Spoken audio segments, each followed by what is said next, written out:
Have you applied for a job lately? Because I sure as hell have. In 2019 alone, I've probably applied for anywhere between 50 to 100 different jobs. But when I'm looking at a job, I go through the company's website to see what they're all about. Which means that I'm pretty much always going onto the About page to see pictures of their team. And a big part of that is me actually looking at your staff and especially who's running the show. I go to the About page because most companies are going to list their leadership. Anybody who's important to them is going to be listed on that page. And I'm constantly getting let down. At this point, you might be wondering, well, Effa, what are you looking for in the leadership?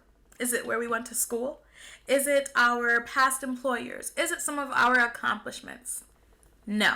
Literally all I'm looking for are the genders and races represented in your leadership team and whether or not I feel like that's a fair and balanced representation of your staff. You could easily organize a diversity photo shoot with all the black and brown people hanging around the office, splash that all over your homepage, and fool just about anybody else. But for me, I understand that that doesn't tell me anything about where these people are in your organization. In my experience, women and people of color usually get hired as the help. I'm talking about administrative assistants, human resources, office managers, facility managers, all of these people whose jobs it is to make your life easier. These are the folks who make sure that Janice in accounting has a birthday cake. They're the ones who manage your calendar. They're the ones who make sure that the kitchen is restocked every single week with that really particular juice from that specialty store down the street that you like. Everybody that helps you guys run your day-to-day operations without having any sort of creative or technical input into whatever the fuck this company does. So when I find out about a job opening and I know that I'm super qualified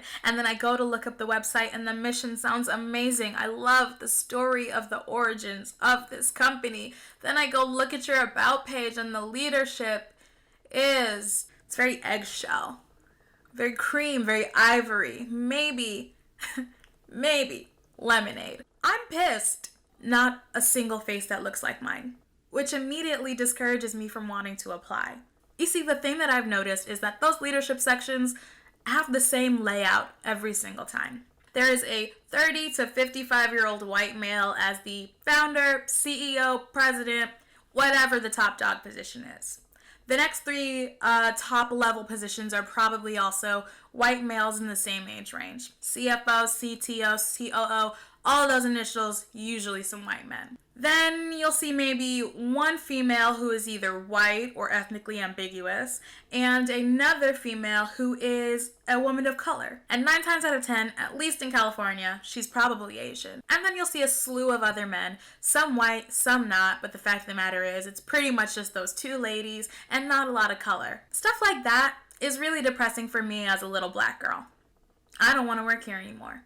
This is where I make it very, very clear that I'm not debating whether or not these people have earned their positions. Because if they're underqualified and they're leading a team, they are inevitably going to cause all types of turmoil for your company, and really that just speaks more to your leadership style than it does to theirs. When I look at your company and I don't see a single person that looks like me in upper level management, what I'm really seeing is a lack of opportunity. What I'm seeing is a glass ceiling that's much lower for me than it is for the white man who got onboarded the same day as me. What I'm seeing are promotions that are going to go to your buddy from college because he's just looking to leave his other job and needs somewhere to park himself. What I see are culturally insensitive questions that I'm going to have to answer over and over again. Yes, my hair grew 20 inches overnight. Stop asking about it, don't ask to touch it, and Google it. Braids have been around for a very long time, which is why I'm so perplexed as to why you guys don't understand how weave works. And even worse, I'm seeing all of the ideas that are going to be missed, passed over, or completely screwed up because of a lack of diversity at the table. And you know what's crazy is when you actually do get called in for an interview at one of these companies, there's always a receptionist of color at the front desk. And then that's the last face like that I see as I walk back to your office to do the interview. And it's honestly a little bit of a turnoff to see that you only want to hire us as the help. But hey, gotta pay the bills, right?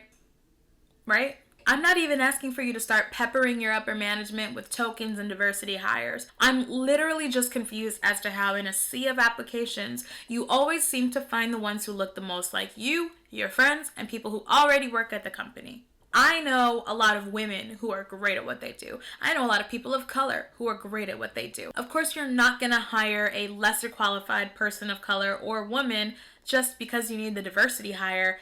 But at the same time, you're not going to attract the higher level talent if they don't see themselves reflected in your staff. But that's just me. What do I know? I've never had to run a company before.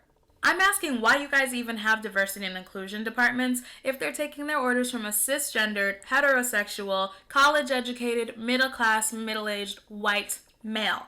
How sway? At the end of the day, your about pages are snitching on your business practices. I don't have a solution for these companies on how they can make their homogenous leadership boards look a little more appealing to people like me, but if you do, go ahead and leave a comment below and tell me what you're thinking. These folks desperately need your help. Or actually, tell me what else has been bothering you guys about job searches, because I could probably go on and on and on. I gotta go back to writing some cover letters and hope and pray that a hiring manager never sees this. I'll see you guys again in the future.